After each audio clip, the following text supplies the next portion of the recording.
do the right thing, have extreme urgency, and be the gold standard. That's really simple. I mean, it's not tough. It's really not that tough to have a good business. You just have to be customer focused. And customer service is dead in construction, you know? And I know I may tick some people off by saying that, but it's the truth. Because anybody who runs a good company that's focused on customer service is successful. You know, growing up in construction and work construction, we're on a time-based environment. Everything has to do with time.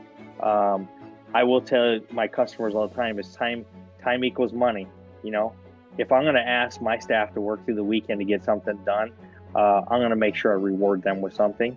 And so maybe extra pay or maybe a gift certificate to something. So it does cost more the longer you wait. So the better you plan, the less it's going to cost you. So if you tell me I need a schedule in 24 hours, it's going to cost you more than it's going to cost you if you give me a week, you know? I think that's where most people fail when it comes to the whole concept of urgency. You know, you either pay now or you pay later, especially in the federal world, you know, meaning that if you do not plan accordingly, they will make your life much more difficult than if you planned accordingly. So there's a lot of planning steps involved in that space. And I have to say that I've been with companies that the commercial came into the federal arena because they had a local project or whatever. And then after they did that, after being successful, they moved on to doing a project outside their area that just because they were federal projects.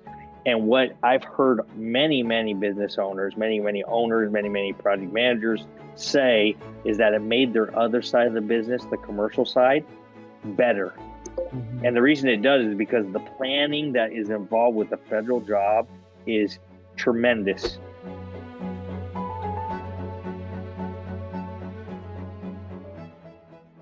Welcome, everybody, to the next episode of the Construction MF'ers podcast. I am Scott Peper, CEO and founder of Mobilization Funding, and today I am excited to bring a guest to you who specializes in the federal contracting space, but also commercial construction, has an excellent consulting company, and today you're going to learn all about building the right schedules, both schedule and schedule of values, how to properly service and put leadership and management on a job.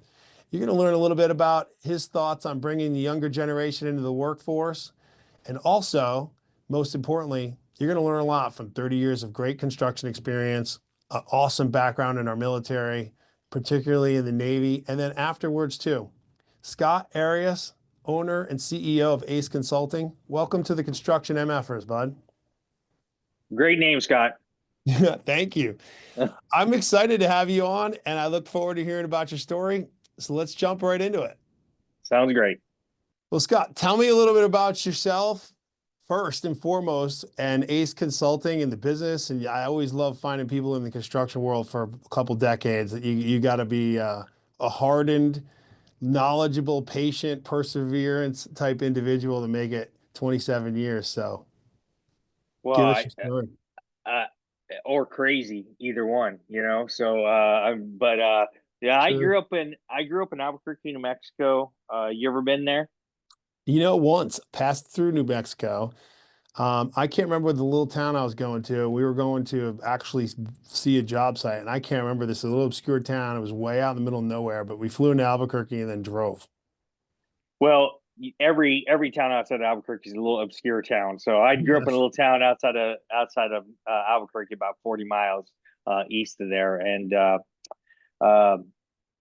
so I didn't know anything else except the desert and that. So I decided I wanted to do opposite of everything I knew growing up. I wanted to travel and I wanted to be near the water. So I joined the Navy. So, so I joined the Navy Seabees, unknowing that Seabees didn't go on boats, which is fine by me because I get seasick. So, but I grew up, when I grew up, I framed houses and worked with different people, doing some different stuff. My parents owned a janitorial business. So at 5, I was wiping desk. I remember at 5 years old, wiping off desk and stuff like that. And that work ethic really kind of held with me over the years.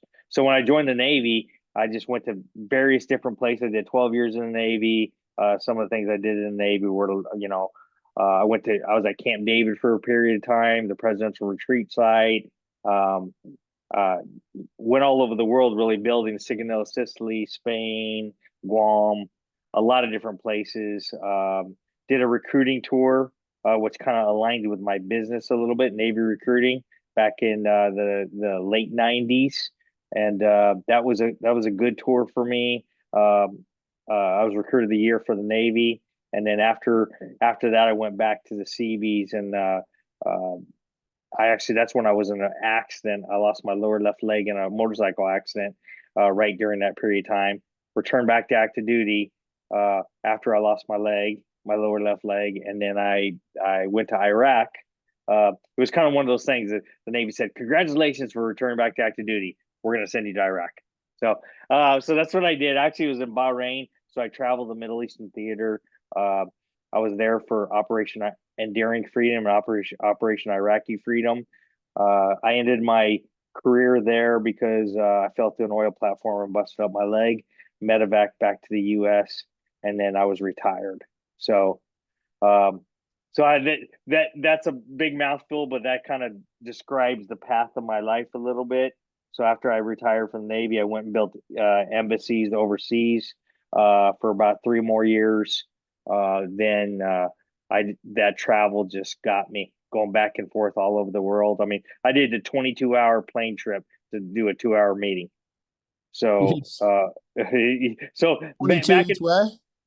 yeah, 22 each way. And and the funny thing is that nowadays we would just do a Zoom call, no big deal, but not then. So good thing about technology. And then I went and built. I worked for Mason and Hanger, which is the oldest design and construction firm in the United States, and we're as a director of construction for them. And then we got to a point where they bought a company in Kansas and wanted me to move Kansas.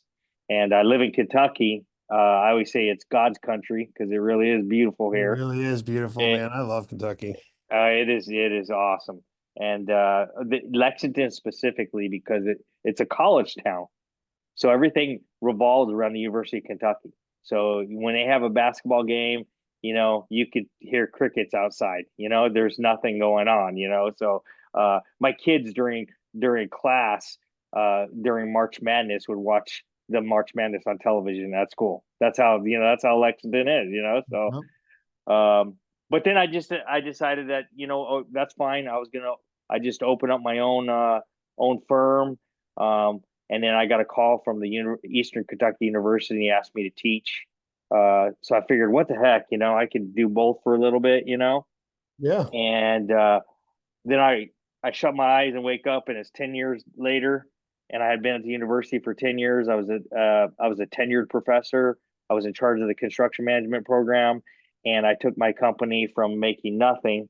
Actually, our first year we made nothing. Second year we made $7,000, and then we went from that to making right around $6 million. Oh no, it probably about $6 million, and I decided at that time, can't do both. I'm a kind of all in kind of person. You can't do both.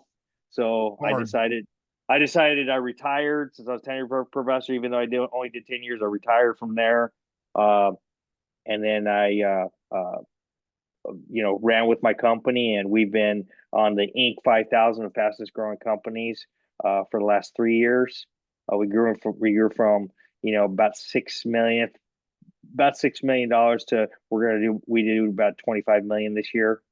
Um, so I have a exit plan for myself in 2030 where my company's being sold to employee owned stock ownership program. That's So awesome. And you've already made so that determination and figured that out? yeah, we made in 2020. I just decided, you know what, if I don't make a decision, I'm going to stay in the business forever. So I decided, hey, when do I want to retire? And 54 seemed like an opportune time. So I planned everything backwards from that. So I'll figure out Okay. what to do when it's a good thing, because of course I'm rewarded for the business and the employers are awarded because this ESOP for my employees will be millions of dollars for them and their retirement. And most of these people help me build the business. So I feel an obligation to give them something as they walk out the door too. That's awesome. So how many employees do you have? Total, about 230-ish. Yep.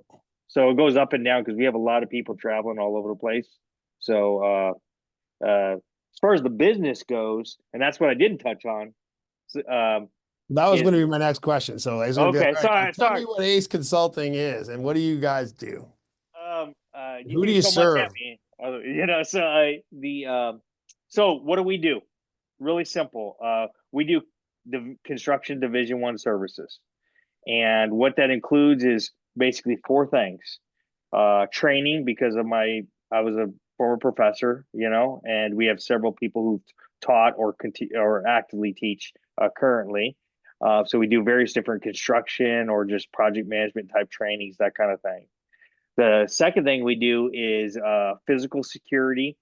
Because of my embassy background, we do physical security for directly with the government or through other entities, and we also do some private work, like with companies like Amazon and larger companies like that, Meta, stuff like that.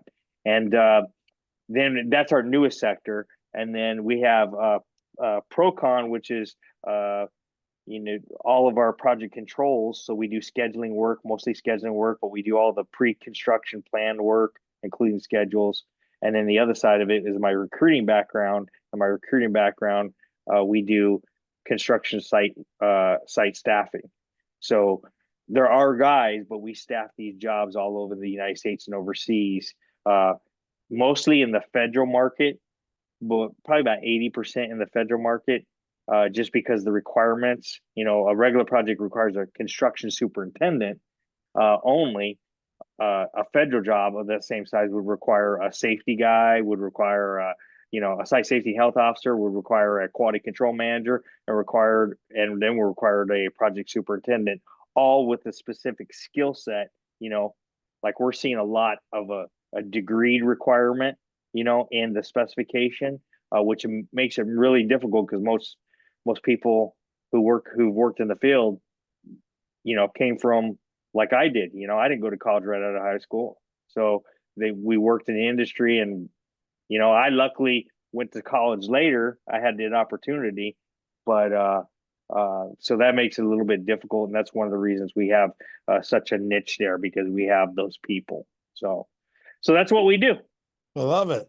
So let me ask you, if I'm in the construction world, I have certain feelings, I have certain pain points, I'm trying to do what? This, that, or the other. I should be thinking, or in your perfect world, that what I just described, someone would say, "Oh, that's Ace Consulting," or, "Oh, that's Scott and his group. I should call them." Like, what is that scenario that someone is in, or they're feeling like they're in, or they're about to create an inflection point, and they need to be thinking, "Ooh, I should reach out to Ace. This is something they can help me with," or "These are the problems I have, and this is where I should get the solution." If anybody who's ever awarded a federal job and then they have 15 days to get a project scheduled together, that's us. And then has, Okay. 15 days to find somebody to throw on the job that has a 4-year degree and 10 years of experience. That's us.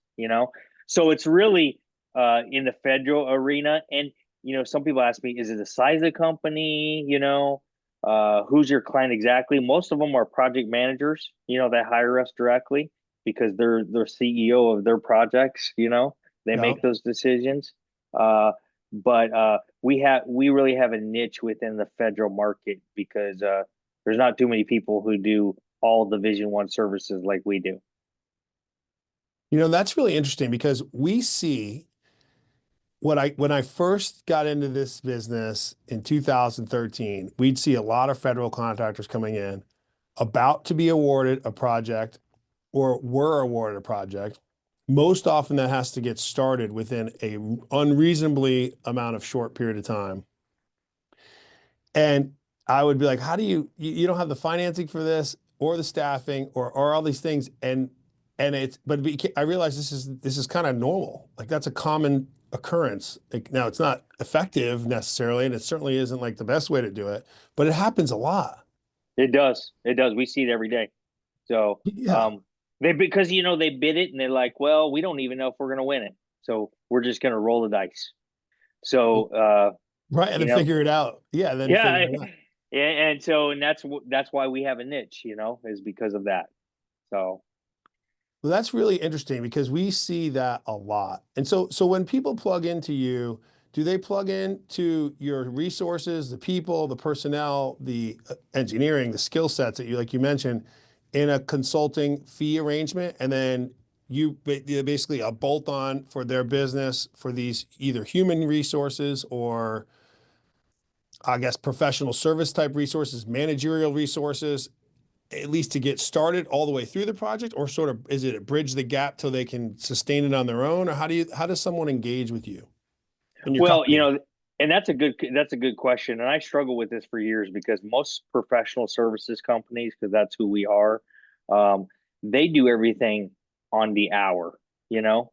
But the problem with that is when you're a PM, um, you are looking at budgets for the entire project. Right. And so you don't want to know my hourly rate. You want to know, take care and schedule, what's the total lump sum value of that.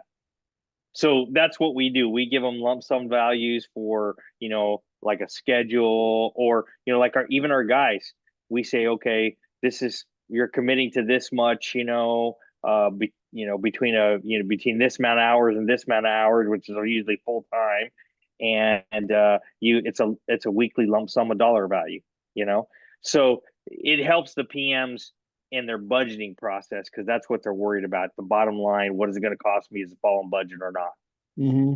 Well, you're right, and I give you a lot of credit for that because working in the construction world ourselves, you have to align yourself, in my opinion, to how your in any business really, but especially in construction, but in any business, you should align your rate structure, fee structure to your customer so that it is the most helpful possible. And in a world where you Absolutely. got hard bids, you can't just like bolt this hourly cost on and you don't know what it's going to end up costing because of course you don't know how many hours it's going to ultimately be and if maybe it is and you could just blow up something. And then what happens is in a world where you don't add value, you actually now hurt the person you're trying to help and they hurt themselves and you leave unhappy and they leave unhappy and it just is miserable. And I think that's really where the crux of a lot of business falls apart is the misalignment of either dollars or incentives or just the way you're trying to plug it into an industry that you don't want to plug into the way they operate.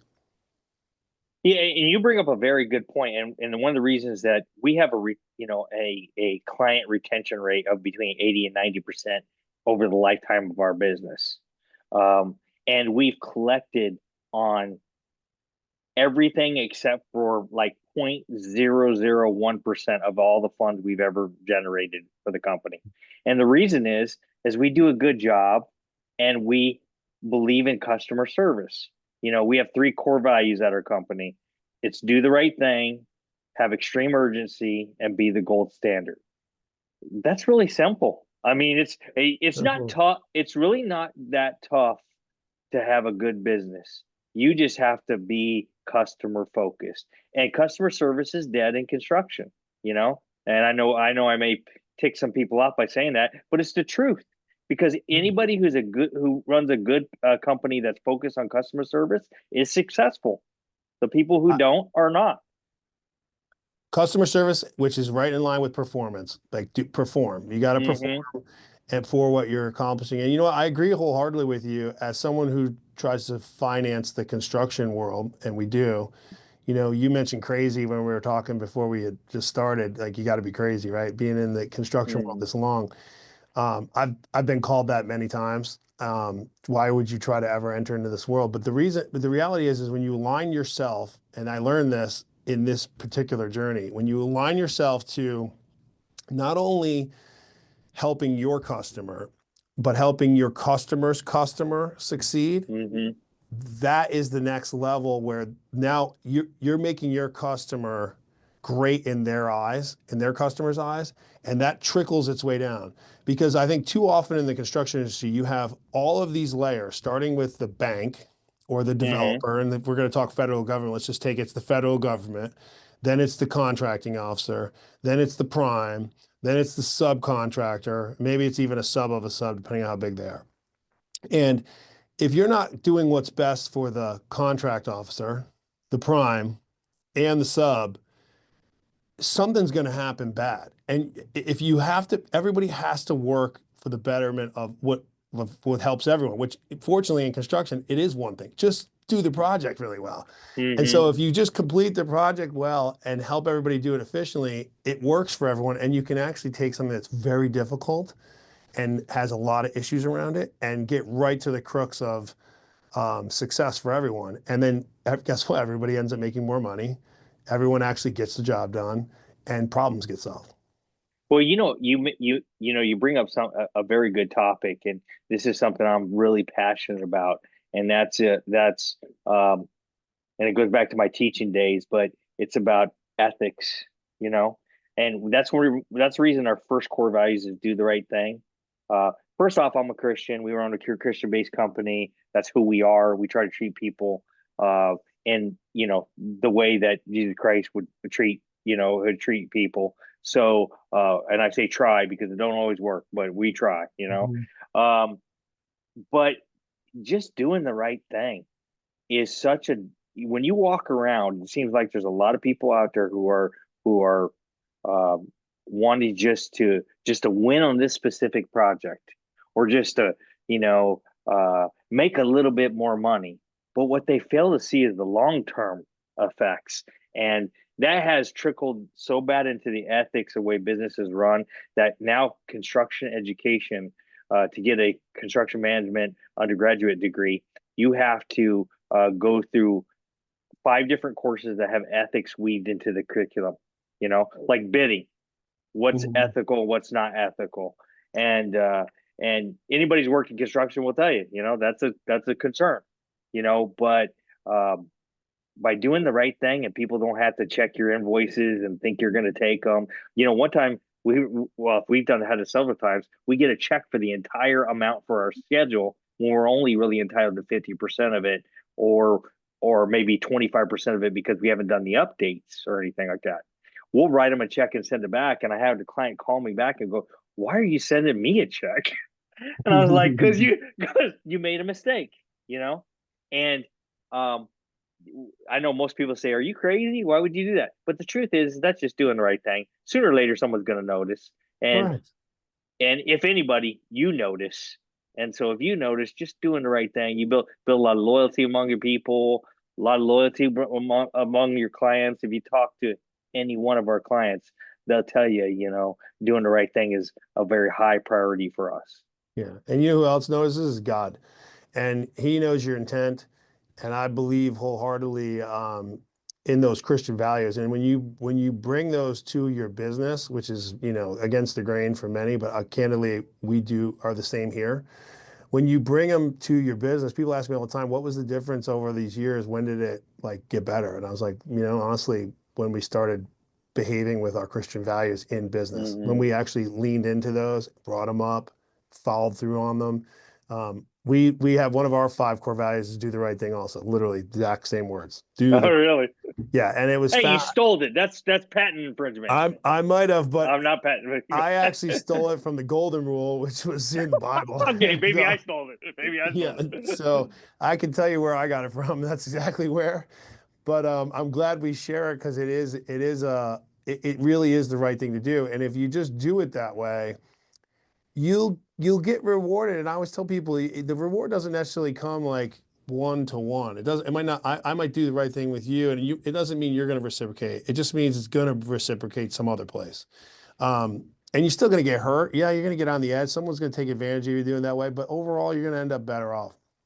I just want to point that out. I really commend you for that and speaking about it and bringing it to the forefront, because it truly is the answer to a lot of pain for people, especially, and I'm very passionate about entrepreneurs, because you pick the hardest freaking path you could possibly pick with the biggest holes and the biggest problems and the most stress and the most competitive. And if more people just knew that was where the answers are to finding peace in that journey you picked, we'd all be a lot better off. Well, when you turn over for me, when you turn over the steering wheel to God, I always tell people the changing moment for me, and not to go down too far down this road, but I was driving to work one day, and this is a hard prayer, and this prayer was just simple. Do what you want with my life, and I pray for my acceptance of whatever that is. Now, I've been to Africa, and I never want to go back, but and I don't mean that in a bad way. It's just a difference than the United States. You can't go get a hamburger. It's not like that. But along those lines, I don't want to do that again. But if that's what his plan is, I'm going to be on board with that because I know his plan will be blessed. And as you said, blessing doesn't mean dollars necessarily. It means a lot of things.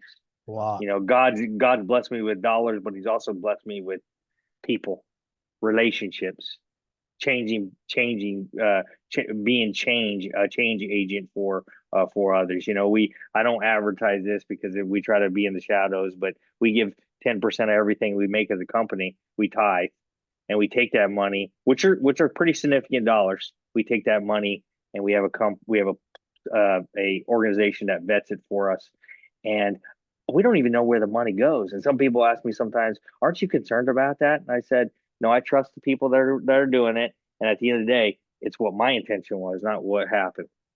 That's right. So anyhow, I don't mean to get a sidetrack there. Man, I sidetracked us, but it was a good one. So back onto the business of construction and consulting. I wanted to know, and I asked you, you talk about accepted schedules. Let's just say someone doesn't understand exactly what that means, right? Like, what does a schedule mean? Like, I don't understand. And it might mean a lot to others. Could you just take a minute and just clarify that in a perfect sense for someone who might be listening to this thinking, okay, I see where I can run into that problem, but I mean, I created a schedule, but maybe I don't have the right one, or can you just help me define that for someone? Absolutely. So and by the way, I'll let everybody know I did schedules wrong for about 10 years. So Oh, I'm no one asking should you for a reason. Yeah.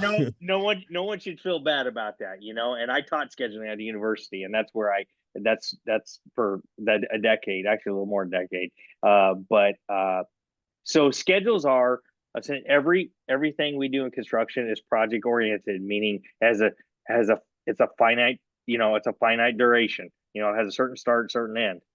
And in order to plan, in order to see when things are going to be operational, we have to figure out all the individual tasks that have to take place, along with durations, along with predecessor logic, along with cost, along with a whole bunch of stuff. That isn't So it's not just simply saying, "Hey, form concrete, sidewalk, pour concrete, sidewalk, schedule end." It's submittals. It's you know long lead items. It's a lot of different things. So we do in the federal world, which I'm a little biased too because I've worked there the majority of my life. In the federal world, it's one of the toughest to do with schedules, and the reason being is because all the cost and the entire budget is correlated with that, and that's what contractors are concerned with the money, Mhm. where how much they're invoicing. So they require an initial schedule, which is the first 90 days, and then initial, and then oh no, a preliminary, which is the first 90 days, and then the initial means the initial baseline schedule. And then after that point, every single month, we do an update of that individual schedule. So sounds really really simple, and in my eyes it is. But when you work on, say, the Ford battery plant, like we worked on, when you have, or we're working on another huge project, multi-billion-dollar project, and it has 70,000 activities, and then it's quite complex to remember what comes before something else, and understanding the basics is important. Understanding the software is of less importance. Mhm. So There's a lot of opportunity for efficiency in building the right schedule. And conversely, there's a lot of opportunity to lose money and lose your margin, lose your whole bid if you don't get the schedule right. And so I asked you that because I think a lot of people think you just go in and you just start. And there's a part to that as well. But building the right schedule that's efficient for you and your company to the extent that you control as many things as you can possibly control is really where you really can create a lot of value in that contract for yourself. Well, and it's not just a cost. You mentioned value there. It's not really just a cost. It's by number one, every single month in construction, we have general conditions cost. So you have to pay for that infrastructure. You have to pay for that superintendent. You have to pay for that job site trailer. So the longer you go, the more difficult it's going to be. And GCs could typically, on an average federal job, it could be 150,000 a month. So big deal, especially when profit margins are slim, in many industries. So that's one. And the other thing is, if you have a good schedule, you can, when things come up like changes, because I don't know if people are aware of this, but things change in construction every day. As far as like what happens on a construction job site, we can quantify those changes, and you can get appropriately and ethically compensated for those changes as they occur. We do a lot of change. Schedule baselines are one thing, but most of our revenue we do as a company is schedule updates, because every single update requires not just updating the percentages and not just getting the cost they can bill for, but also looking at all the changes that occurred and have them in the schedule to allow you to either file, a claim or submit a change order, depending on what industry you're in. So Yeah. Hopefully I answered your question. Yeah. And that schedule, you bring up a good point, because I think schedule is as much the way in which you're going to operate to do something, but it also very much is involved with how you're going to bill that. And a schedule of values is as much an art as it is a science. And I've seen more problems, are the genesis of those occur on a construction project is when the schedule of values is not in alignment with the execution of the project. And it can create what otherwise would be a very seamless project to execute become a big problem, because you have to live by that schedule of values and you have to invoice against it. And if it's not properly set up, it can just create a lot of problems. The example I always think of is, we worked with a contractor one time that was just purely doing drywall, and they were doing a hotel renovation, and they wanted to make a quick schedule of value. So it was 4 floors in the hotel. They put, when floor 1's complete, we're going to bill X. When floor 2 is X. In the perfect world, they thought it would take them, 2 or 3 weeks to do each floor. Instead of doing it by unit, they end up with 25 units done on a 40-unit floor. Something happens on engineering and you can't finish the floor, so you can't invoice for it. You're trying to get paid, but there's no way to plug into 25 units because you bill them by the floor. And it's not the GC, it's the bank won't release the money because it says the floor has to be complete. And so there's a really basic one, but that you can take that nuance down so far. So I really appreciate what you're saying, because I tell people all the time that schedule of values is so critical. Well, and you're speaking my language there, because the only place in my 30 years of doing this, the only place I see schedules actually being used to bill an actual correct schedule of values. That's what it is. It's a schedule with values attached to it. Everyone thinks it's just 10 items that I put, concrete, and it's not that. It's a schedule that has costs associated with every activity. And only in the federal market, because it's a requirement, they do that. I worked with multi-billion-dollar commercial construction companies, and their schedule values on a $200 million project is 10 items. And what I tried to convey to them is, you're actually losing money. And they're saying, well, how are you losing money? Because when you bill for something, or when you get something, is of value to you, and if you can't clearly quantify it, you're shooting for the hip, and you could say it's 25%, but if you put it by activities, you could be 30%, and people don't get that. The other thing is, like, if you want to bill for materials, you have an activity associated with it. And once you have an approved schedule, it's an agreement between you and the owner. So you know what the costs are. Well, you know when you're going to get the money. It's just, and if it doesn't work out that way, you create value because you submit a change order.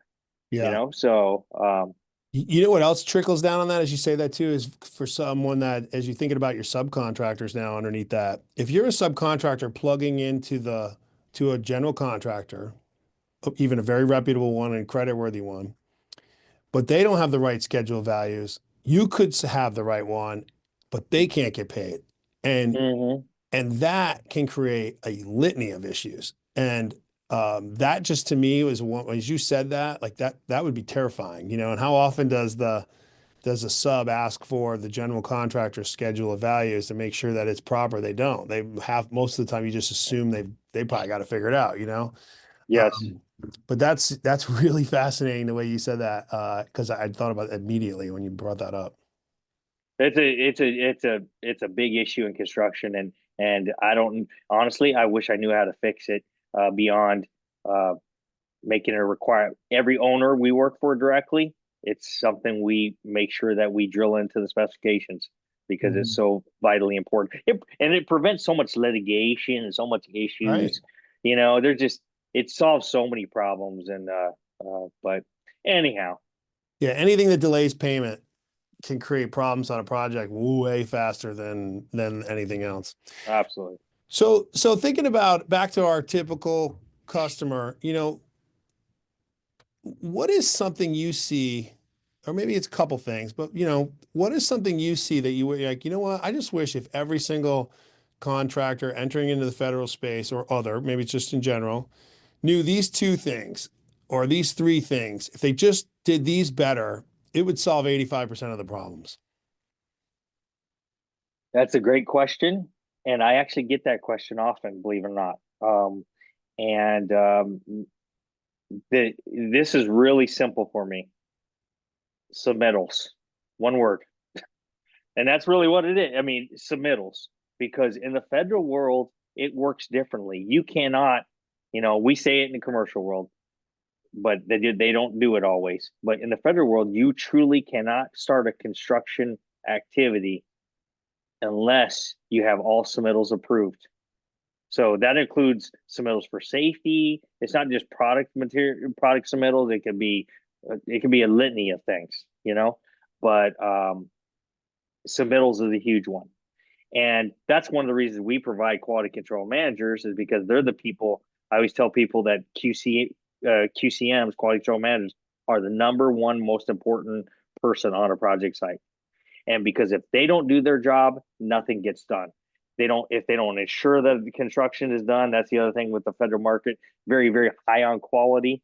I mean, tremendously high on quality. And expectations really, really way up there.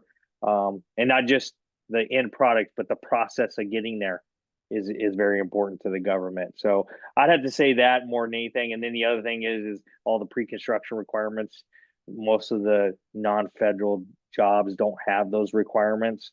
So that's kind of a surprise when the government says, yeah, I need you to provide me a 200-page accident prevention plan that tells me every activity you're going to do and what the hazards are.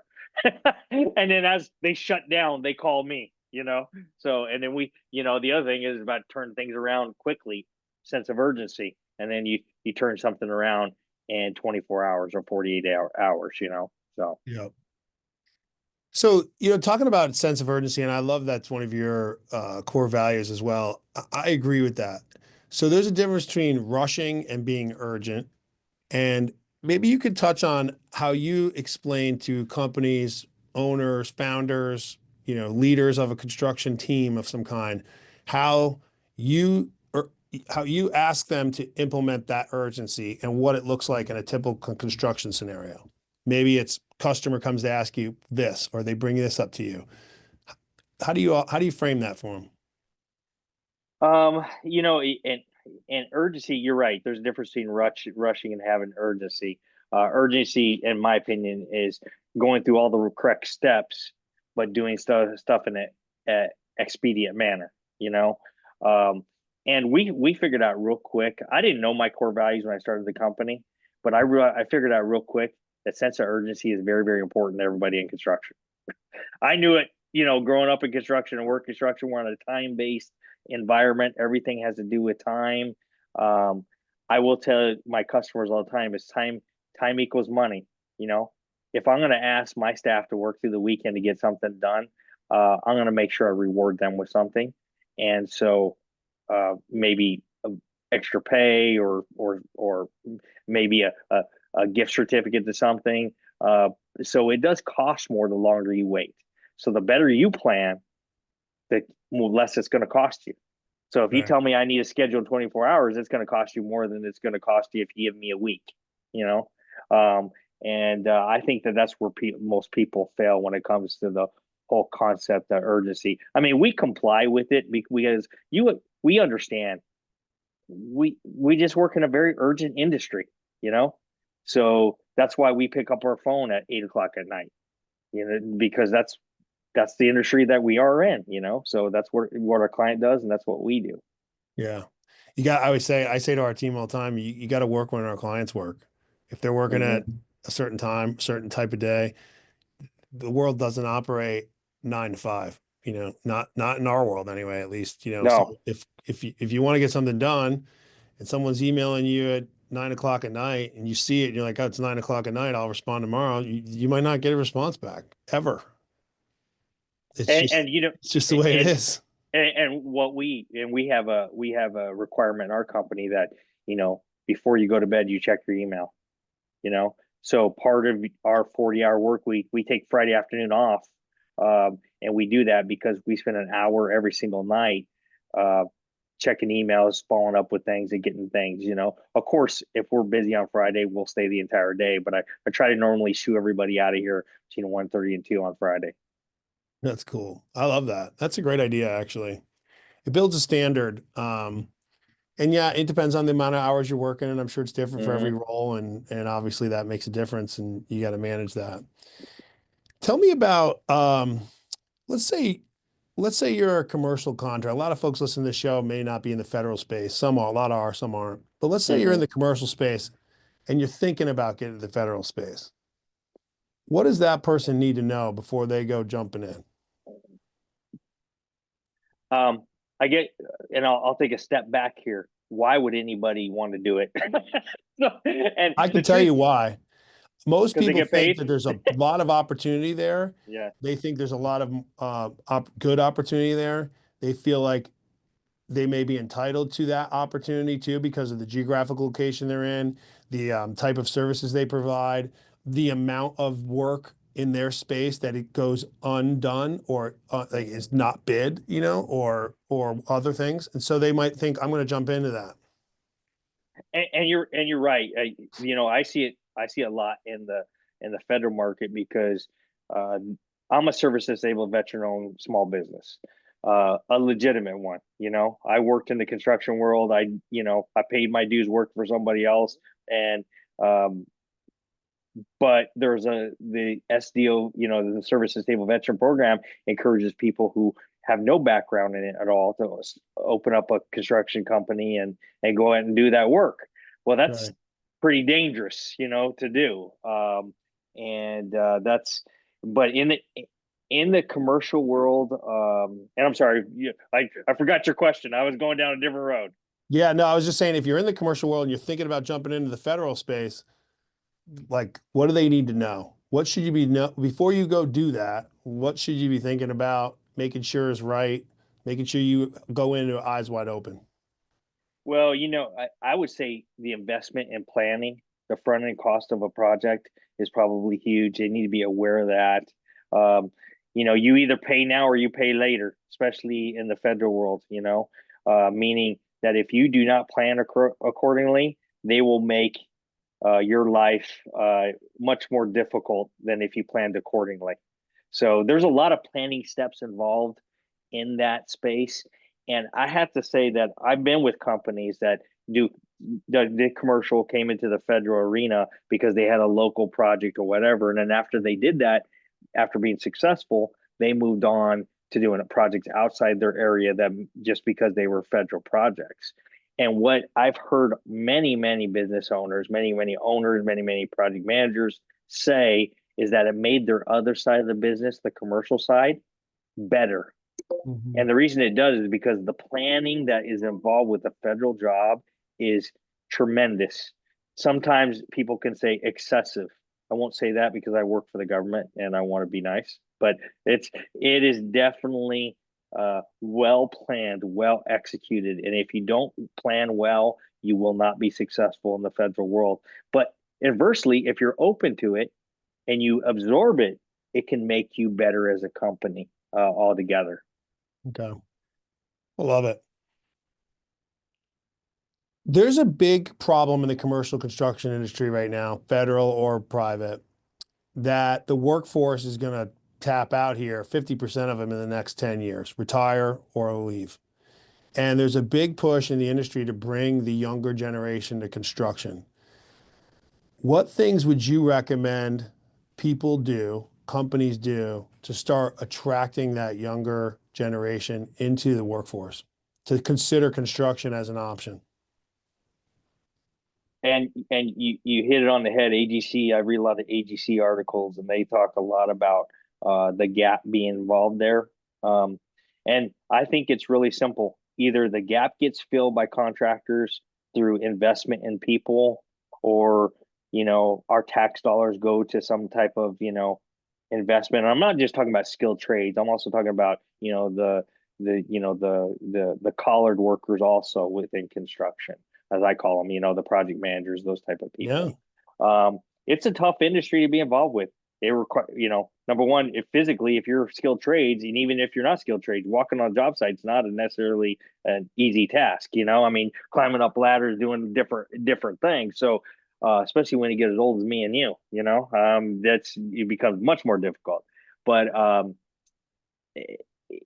think back in my early days, I climbed a water tower once, and I was like, today, I would never do something like that. Yeah, that's a little much.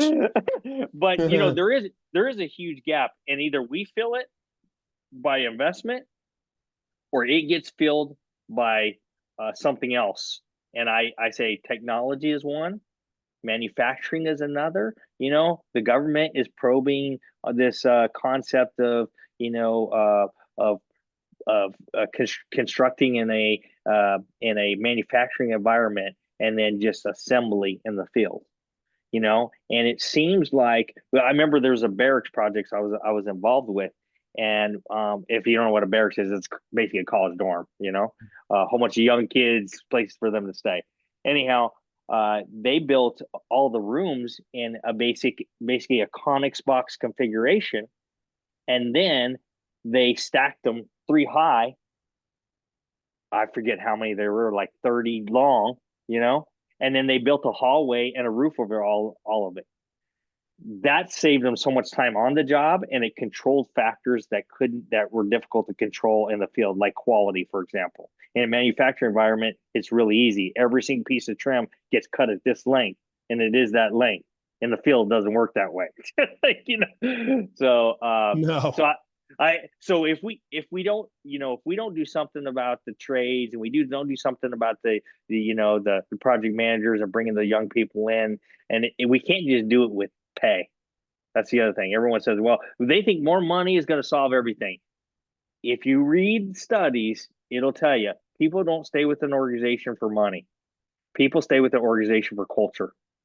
So especially Gen Zs are very much into culture, and I hate to say it, but there's a lot of Gen Zs out there that maybe not have and this sounds like an old guy talking, and I am an old guy and I'm talking, but the work ethic doesn't necessarily seem to be there. I don't know if it's a generational thing. I don't know if it's a location thing. I can tell you that my staff is probably the hardest working people you'll know, but we're from the Midwest, and we have a lot of people who worked on farms and worked, raised cattle, had done a lot of different things related to, what you do living in Kentucky, coal country, Yep. That's the other thing. And so we have a lot of hardworking people, but that concept of hard work has been lost a little bit. I hate this word, but I use it. It's, quality of life. I put the quotations out there because that's what I hear constantly, but there's something to it. People, they don't want to work all the time. They don't want to spend their entire life working. And so I tell them, then you need to find something you're passionate about. So for me, when I was a kid, I turned on this old house. So it's always been in my So blood. true. And today I still watch Homes on Homes and all the different reality shows, Homestead Rescue, all the different, because that stuff just interests me. It's what I'm passionate about. And when you're passionate about something, you don't look at the clock. You don't think about it's a life for you. And I'm so passionate about it. Not only do I do it here at work, when I go home, um, I do projects constantly around my house. I'm constantly involved in doing a different project around my house. And that's just because I love the process of construction. Taking something, making something from nothing, is just an incredible thing. You touch on so many good options there, but I actually did a talk on this, and one of the things I thought about was, construction business can be hard, and a lot of times, a lot of people get into the construction industry as a trade. They end up working for a bad business or one that goes out, and they end up doing it on their own, not because they necessarily wanted to, but sometimes because they forced to. And then there's a lack of like skilled leadership and management and finance experience that wasn't taught or trained or had a mentor to emulate. And there's an amazing amount of perseverance and great passion, and they get it done. But when you get to a point of a couple $1 million in revenue, right, and you can't do everything yourself anymore, and you have to start scaling. And scaling means sometimes just adding one person that you have to give responsibility to that you're not going to Mm-hmm. be able to micromanage, right? You end up having too many construction businesses become hobby or lifestyle businesses, and they're really hard to evolve. They don't evolve. And those businesses are really hard to scale. And that turns into a poor environment, which then creates, not because someone's trying to have a poor environment, it's because it is a poor environment. Mm-hmm. And then that becomes more difficult to grow and evolve as well. And so I think telling that story of like, because what other industries can you come in and work for small, medium, large size businesses, general contractor, service, specialty contractor, subcontractor? You can basically live in any geographical area you want. If you're a great project manager, you can go live in any part of the country you want. If you're a great tech person, you're probably limited. If you're a great Mm-hmm. city person, you might be limited to cities, certain cities. You can go anywhere you want. And I just think like telling that story and adding that, whether you're graduate college with skilled leadership, management, finance experience, this is a phenomenal industry for you. It's well needed. And if you grind your way in without figuring out going to college or anything else, that's okay too, because you can do all those things. But we just got to start to create ways to learn in the industry. And there's some companies out there that we work with, a multi-billion-dollar company, and what they do is they take their talent from college, because I think there's a good mixture there.